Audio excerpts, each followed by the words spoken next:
रफा में इजरायली सेना को रोकने के लिए हिजबुल्लाह ने अब पूरी तरह से इजरायल के खिलाफ जंग छेड़ दी है।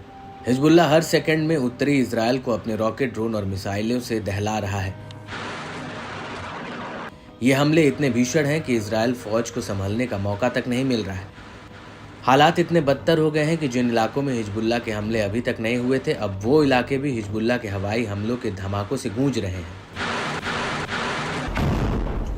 और अब एक बार फिर से हिजबुल्लाह ने एक ही दिन में उत्तरी इजरायल पर 200 से ज्यादा रॉकेट फायर किए हैं।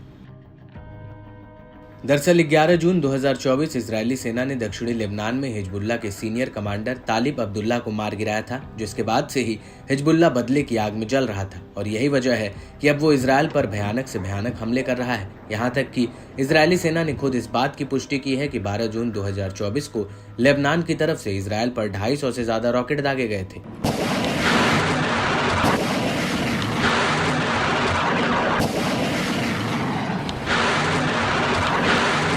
जिसकी वजह से उत्तरी इजरायल में दर्जन भर सेटलमेंट्स में हवाई हमलों के सायरन तो बजे, साथ ही यहां रह रहे लोगों में अफरा तफरी का माहौल बन गया।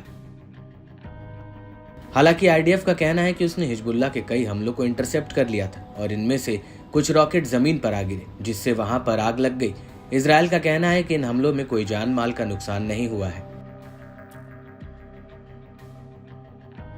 आईडीएफ का कहना है कि उसने जवाबी कार्रवाई करते हुए इन हमलों के लॉन्चिंग पैड पर दक्षिणी लेबनान के योरॉन में हमला किया। लेकिन सबसे अहम बात यह है कि जब से हिजबुल्लाह का सीनियर कमांडर मारा गया है, तो तब से घायल शेर की तरह और खूंखार हो गया है, क्योंकि आईडीएफ ने जिस कमांडर को मार गिराया वो पश्चिमी सेक्टर की डिवीजन का इंचार्ज था और वो लेबनान और इजरायल बॉर्डर के बीच और लितानी नदी के पास फ्रंट लाइन पर मोर्चा संभाले हुए था। आपको बता दें कि हिजबुल्लाह कमांडर तालिब अब्दुल्ला के साथ 3 अन्य लड़ाके भी 11 जून 2024 को मारे गए थे।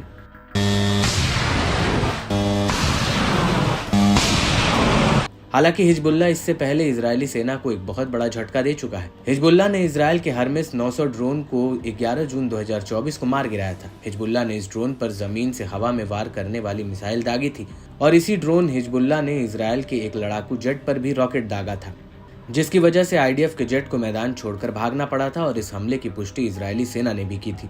आईडीएफ ने उस वक्त कहा था कि हिजबुल्लाह के हमले में जेट को कोई नुकसान नहीं हुआ है और इसके बाद आईडीएफ ने दक्षिणी लेबनान में एक और हवाई हमला किया था। आईडीएफ ने इस हमले को लेकर कहा था कि हिजबुल्लाह यहां से उस पर हमले की तैयारी में लगा हुआ था। आपको बता दें कि हिजबुल्लाह ने इसी इलाके में 15 रॉकेट दागे थे, जिसमें से कुछ इंटरसेप्ट हो गए थे जबकि कुछ खुले मैदान में जा गिरे थे।